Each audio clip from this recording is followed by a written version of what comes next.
Drugs and alcohol destroyed my life. I never did one without the other. My uncle died of a cocaine overdose. My grandfather battled alcoholism. Other people in my family battled that same demon. That generational curse that gripped my family's life. But God had other plans. For today, the chains are broken. Growing up, my family drugged me to church. It was the best drug that I ever did. That drug gave me life. And later on, the drugs I began to use brought death. When I was 8, I walked down the aisle of Oakley Baptist Church and I gave my life to Jesus. They gave me a copy of the Bible, a copy of God's love letter to me. I took it home and put it on a shelf, never to read it. That day was the end of my personal relationship with God. What I had that day was religion. I didn't have relationship. So life went on. The only thing I had apart from my family was basketball, baseball, football. I lived for the roar of the crowd, the adrenaline rush that you would get when you was competing on the court or on the field. My dad broke the batting average record at Chatham Central High School. And when I came along my junior year, I broke that record. Won the state championship in baseball, broke the three-point record in basketball, broke the scoring record in basketball, led the team in tackles in football. I built my life on athletics. As the peer pressures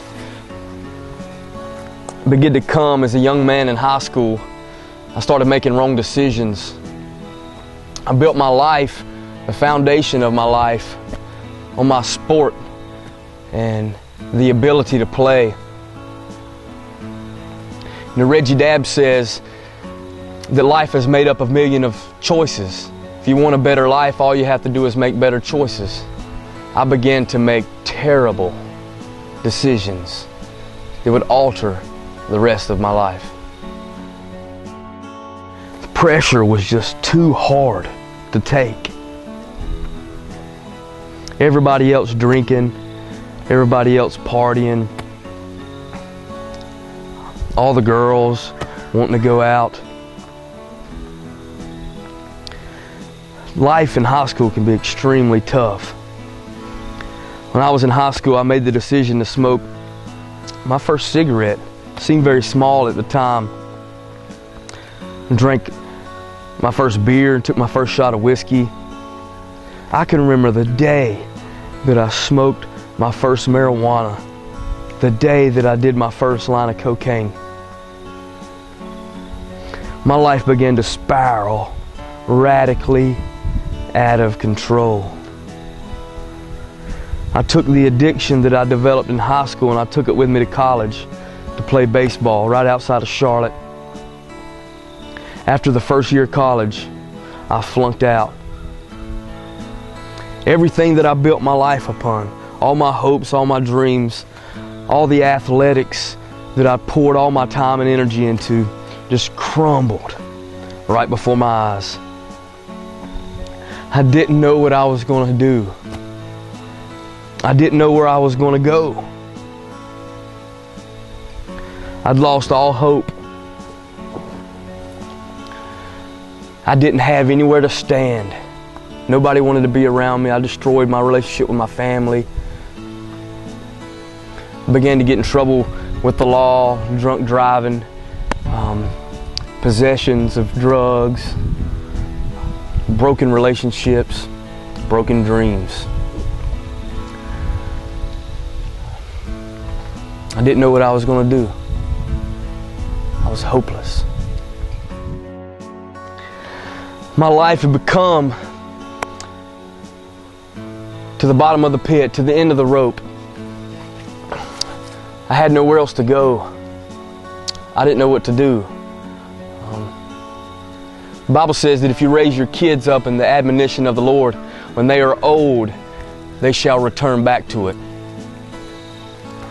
I knew in the back of my mind, in the bottom of my heart, that Jesus loved me and that He was real.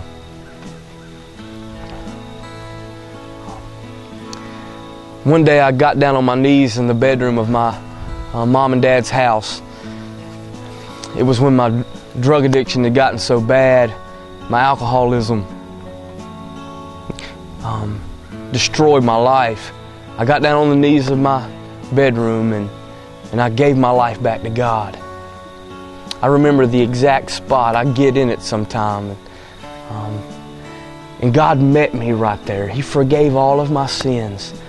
I said, God, if you are real, help me. He came back into my life.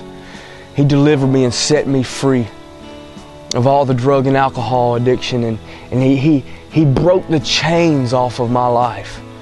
Called me to be a minister of the gospel of Jesus Christ. My life has never been the same.